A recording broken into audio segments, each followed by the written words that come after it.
Like everything else, the world of bodyguarding is split between the real and the phony. Phony bodyguards are just glorified drivers, big men in suits chosen for their size and shape and appearance, not paid very much, not very useful when push comes to shove. Real bodyguards are technicians, thinkers, trained men with experience. They can be small, as long as they can think and endure, as long as they can be useful when the time comes. I am a real bodyguard, or at least I was. Hello, I'm Lee Child, and I'm here to discuss my book, Safe Enough, which was chosen to be featured on the Queen's Reading Room Book Club. Right, well, this is the book. I'm Lee Child. This is Safe Enough. And it's a collection of 20 short stories. Actually 21, because there's a bonus story in the back. And how it came about, you say, why did I want to write this book? Well, I didn't. It wasn't written as a book. What happens is you become a novelist. That was my aim, because that's how you make a living in publishing, by writing long-form novels once a year. And as soon as you achieve any kind of prominence with that, then somebody wants a short story. And it's an entirely different ecosystem. A novel is one major work a year that is marketed and sells and so on and so forth. A short story is usually free, or else it is donated. It's usually in support of some kind of charity or organization. It's extremely rare that anybody publishes short stories simply as a commercial proposition. And for me, because I came from the world of television, I've basically worked in show business all my life. And you just have this DNA thing in your brain that if you're not making much money out of it, then nobody is reading it. Actually, of course, people are reading them. But the illusion that it's invisible is fantastic from a writer's point of view, because I'm a series writer. I write Jack Reacher. That's what I do, one a year. And I love it. I'm totally happy with that. There's no way I'm looking to escape. But you get asked for a short story, and you can do anything you want. You don't have to do what you normally do. Although, of course, about half the time I do a Jack Reacher short story, because there are always little fragments of ideas that won't sustain a novel, that aren't quite enough. But great, you can put it in a 3,000-word story and it works really well. So if somebody wants a short story, and I've done, I suppose, on average, possibly 3 or 4 a year, along with each novel. First, the decision is it going to be a Jack Reacher story or not a Jack Reacher story? And this collection, Safe Enough, are the not Jack Reacher stories, which is the minority of the minority. But it gave me the chance to be somebody different style, different character, different country, different period, historic, even future. You can do anything you want with a short story. So I did them over the years for various reasons. And then somebody said, why don't you put them all together in a collection? And I thought, all right, if that's what you want to do. And that's what they did. So here it is. They completely stand alone. Yeah, and the theme is utterly random. I think the attraction as well for a writer in doing a short story is that it is not a long, hard process. A novel, it takes, typically for me, a novel takes 3 months' work, 3 months spread out over about 6 months' time, because I don't work every day. And you have always in the back of your mind, you have the sensation there's a long way to go here. And you have the temptation, should I save this bit for chapter 17? And you're projecting ahead all the time. Short stories are not like that. Typically, I do them in one evening, just in a mad rush of creativity. No sense at all of having to save anything or postpone anything. Just do it right there. So it is liberating in every way. Liberating in the work sense that you can go crazy and just do what you want that night. It's liberating in the sense that you're not tied into any audience expectation. You can do whatever you want. The theme, whatever it is, can just suddenly occur to you and you write the story. It is a different project because the whole canon of Reacher, his implied backstory and his character, his personality, and all of that, you can forget. You can have a completely different person. You can have a weak person. You can have a pathetic person. You can have a criminal. You can have whoever you want.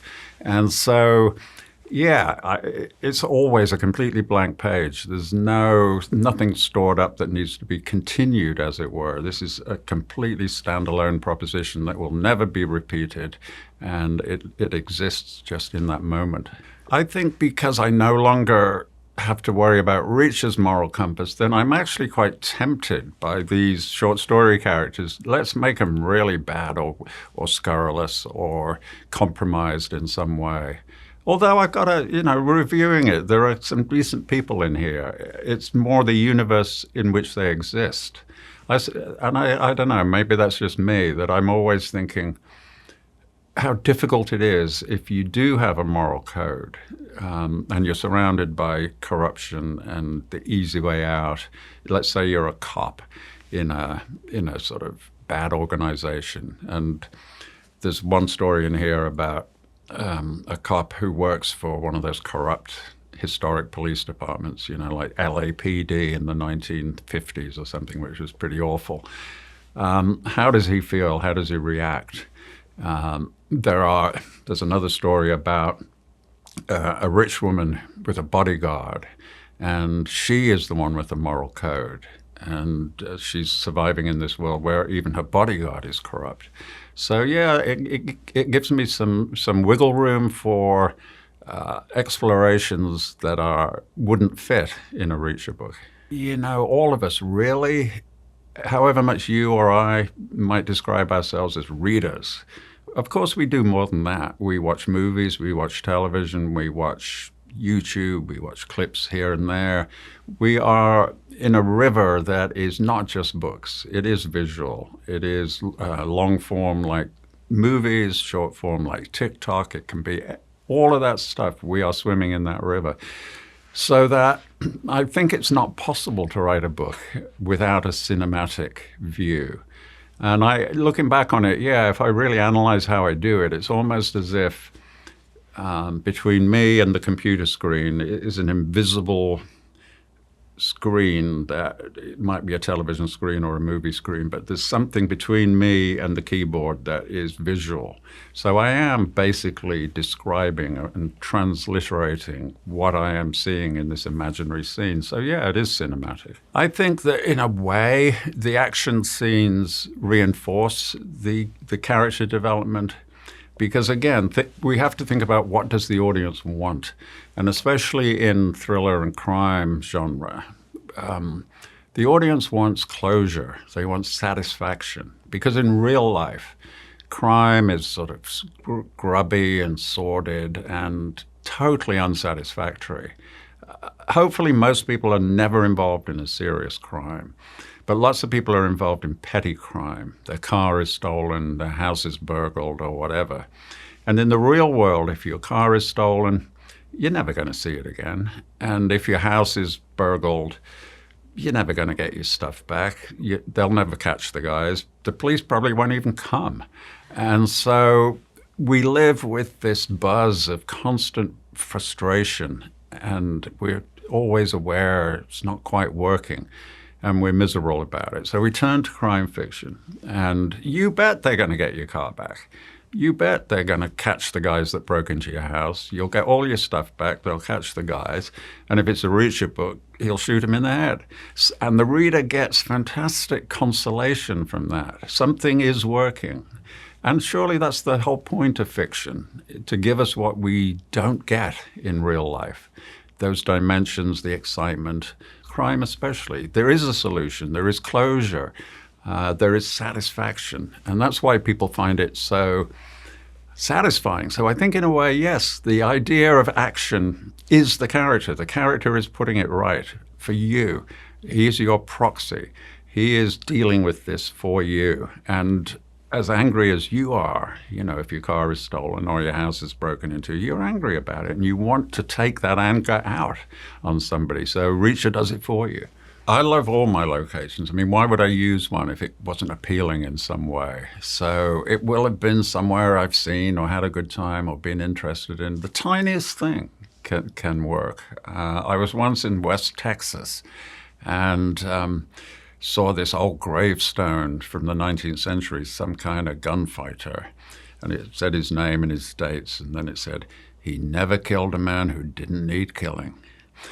And I thought, yeah, a little thing like that can set off an entire book. I love those locations. I mean, America's a big country. We know the coasts pretty well, East Coast and West Coast. And in the middle, there's not very much. It's densely populated on the coasts, very sparsely populated inside. And of course, in the 1950s, after about a couple of hundred years of the country developing, in the 1950s, there was a radical change where the interstate system was built in the same way that motorways were built here. As a little kid, I remember going to visit my grandma in Yorkshire from Birmingham, and we would literally drive through every town on the way. And then motorways and bypasses were built, and so it was much quicker for the motorists. But what happened to those little towns and little roads that we used to use? And it's like that in America, where there would be, like the very famous Route 66, for instance. There's a song about it, but nobody uses it now because it's completely made redundant now by the interstate system. And I love those areas that are sort of forgotten, left behind. Some of them are literal ghost towns, some of them are much reduced, but it is a fertile territory for storytelling. And so I travel just for the fun of it. I'll go here, I'll go there, travel for work a lot, travel for holidays, but sometimes I'll just take a trip. And you see stuff that sticks in your mind. And I don't do specific research for each book. Never, because we are on a treadmill, essentially, a book a year.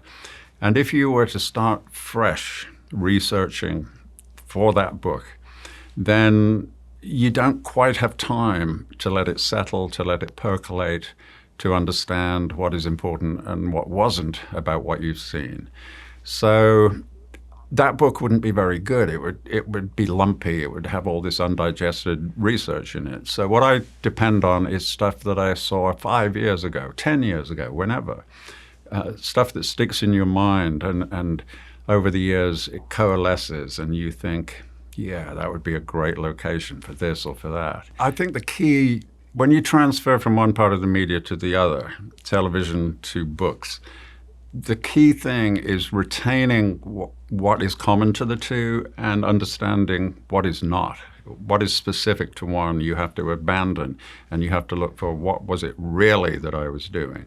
And in TV, everything is different. There's no similarity between television storytelling and book storytelling. Technically speaking, it's really about the point of view. That when you are writing a book, you select a point of view. It might be very tight. It might be a first-person character. And the only thing that can be in the book is what that character knows and sees. You might do a third-person narrative where you're a little back from the action and you're a little above it, and you can describe 2 or 3 people's points of view, but you've got to be very strict about who you are in that paragraph. Otherwise, the reader gets a kind of seasick feeling that, for instance, if you have a telephone call in a book, you've got to choose which end of the phone are you on. You can't describe visual effects from both ends because you can't see both ends. If you are the person making the call, you don't know how the person at the other end is reacting. All you can do is hear their voice. So you've got to be very strict about your point of view control. Whereas with television, the camera, this sort of dead glass eye, can go anywhere and look at anything. And that is a major difference between the two. So really you've got to be prepared to reject almost everything, but hang on to what is important. And what is important with both is that this is not about you. You're very quickly disabused of this in television. It's not about you being a cool guy. It is about the audience. Is the audience having a good time? That is all that matters. And you've got to take that with you to writing books. It is not about the author. It's not about buying a leather jacket and a black polo neck and smoking French cigarettes. It is not about that. It is about, is the reader having a good time on every page? Are they anxious for the next page? So, yeah, the sensibility about the audience is the thing that you take with you. But you've got to be very strict with yourself about not trying to bring techniques from one to the other, because it simply won't work. It's a strange thing now because the series has run so long. The series is going to be 31 books long this year. And my brother now does most of the writing. I kind of passed on the franchise to him. So what I do is generally secret. You know, it is other stuff. There's the Reacher series on Amazon TV. There's various spin-offs for that. And so I spend a lot of time with that. But fundamentally what I'm trying to do is be retired. You know, I'm an English person, and retirement is a thing, you know. It's not in America, for instance. Nobody retires really in America. But here, I love it. Yeah, you know, you go to school for a little bit, you work for a very long time, and then you retire. And in an odd way, it's been my goal all my life, really. I remember starting at primary school and wrestling with all that reading, writing, arithmetic and stuff. And at that same year, my granddad was retiring. And I didn't really know what the word meant. I didn't know what the concept was. So I asked my mother, what does that mean? And she said, well, he's just going to stay home now and do what he wants. And there was me, and I thought, damn, that sounds good. So in a way, I've been looking forward to this, but it's not coming. You know, there's always something to do. Safe Enough is available from all good bookshops and your local library. Subscribe to the Queen's Reading Room for more bookish content.